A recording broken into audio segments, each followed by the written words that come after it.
নমস্কাৰ, মোৰ নাম সুকন্যা তালুকদাৰ। মই মহৰ্ষি বিদ্যামন্দিৰ ছিনিয়ৰ ছেকেণ্ডেৰী স্কুলৰ ৪ৰ্থ শ্ৰেণীত পঢ়োঁ। মোৰ কোড নম্বৰ C60। মই এতিয়া এটি কবিতা আবৃত্তি কৰিবলৈ লৈছোঁ। কবিতাটিৰ শিৰোনাম অকণমানিৰ প্ৰাৰ্থনা।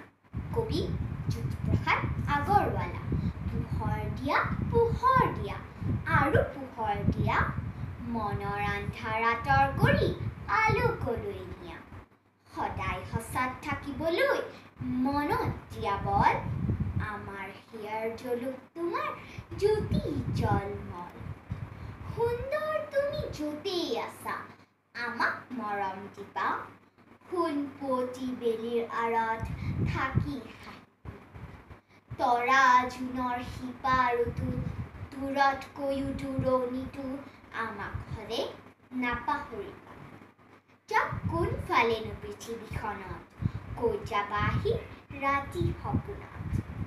নজনা নুবুজা সকলো কথা শিকাই বুজাই যাবা। সুন্দৰ তুমি নেদেখাৰে পৰা, আমাৰ সেৱা ল'বা, আমাৰ সেৱা ল'বা, আমাৰ সেৱা ল'বা। ধন্যবাদ।